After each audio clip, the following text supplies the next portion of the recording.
Olá pessoal, no vídeo de hoje nós vamos dar sequência à teoria cinética dos gases, falando aí um pouquinho a mais das propriedades dos gases. E olha, o que a gente viu a respeito do estado gasoso no vídeo anterior é que as partículas se movimentavam em direções que eram aleatórias e elas eram praticamente independentes umas em relação às outras. O que significava isso? Elas iam movendo, batendo contra as paredes do recipiente, mas nada segurava essas partículas. A direção delas era completamente aleatória, como vocês podem ver aqui pelas flechas.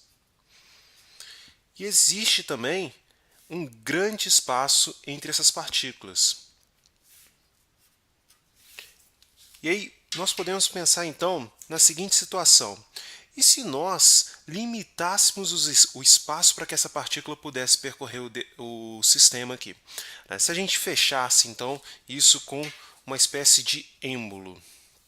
Olha, isso aqui então representando o êmbolo. O êmbolo funciona como um êmbolo de uma seringa. Você conhece o êmbolo de uma seringa? Você aperta ele para pressionar o gás ou afasta ele desse ponto de referência inicial aqui para diminuir a pressão do gás. Então vamos ver como funciona. Eu vou colocar aqui algumas bolinhas que vão representar aqui então, por exemplo, as partículas que compõem esse gás. Então coloquei aqui, olha, 1, 2, 3, 4, 5, 6, 7, 8 bolinhas vermelhas que representam as partículas desse gás. Essas bolinhas, representando as partículas, para ser o gás de verdade, elas teriam que estar se movimentando incessantemente, caoticamente, em várias direções. Agora, o ponto mais importante é você perceber que existe um espaço entre essas partículas, de modo então que se comprimirmos o êmbolo, a única coisa que faríamos é diminuir o espaço entre as partículas. Então, vem uma coisa interessante que gases podem ser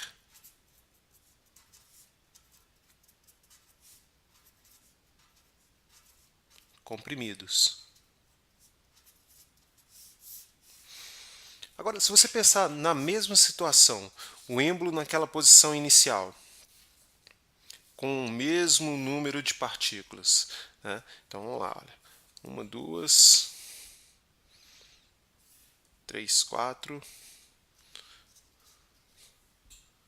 5, 6, 7, 8 partículas. Está aqui.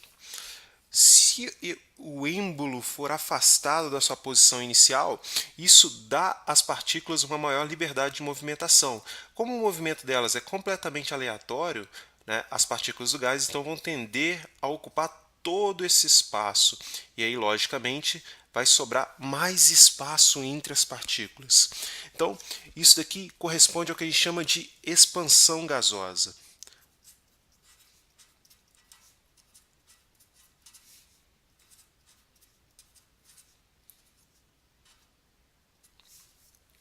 E aí vem a propriedade mais interessante dos gases, que diz respeito ao fato deles poderem sofrer variação de volume. Não significa que líquidos e sólidos não possam sofrer variação de volume. Eles podem, mas essa variação é muito pequena se comparado à variação de volume de um gás.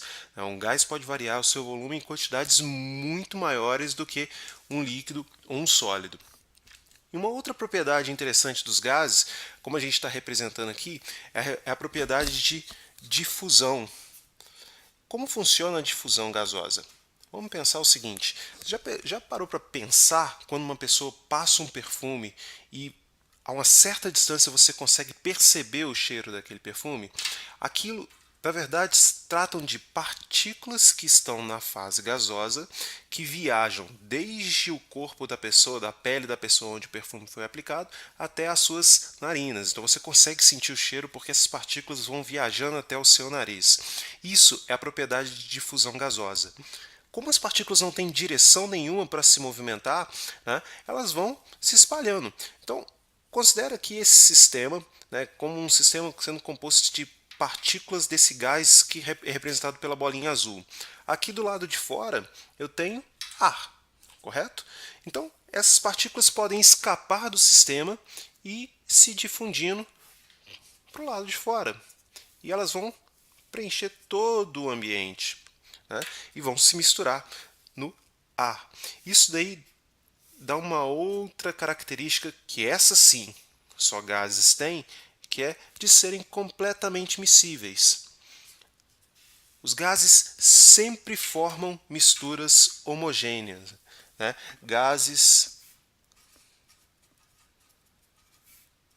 são sempre miscíveis. Ou seja, eles podem sempre ser misturados uns aos outros sem que você observe a formação de outra fase. Agora, analisando especificamente essas duas transformações que a gente teve aqui, que é a compressão ou expansão de um gás, nós podemos depois, né, no vídeo que vai vir na sequência, analisar leis matemáticas que traçam a relação entre o comportamento do gás aqui dentro desses dois sistemas e o volume ocupado por ele. Na verdade, a gente pode dizer que esses gases estão a diferentes pressões, né? A gente tem uma diferença de pressão nesses dois sistemas. Mas isso é um assunto para o próximo vídeo, onde a gente vai identificar especificamente o que é a pressão, analisar qual é a influência dessa variável e como ela pode ser medida para um gás. Espero que você tenha gostado. A gente termina aqui essa nossa primeira parte, que é analisar então as propriedades cinéticas dos gases. Nos próximos vídeos nós vamos analisar as variáveis de estado, pressão, temperatura e o volume de um gás e depois tentar traçar as leis matemáticas, que são as leis dos gases, para descrever como o comportamento dos gases se dá. Obrigado por assistir, recomende para o seu colega, não deixe de assinar o nosso canal. Um abraço!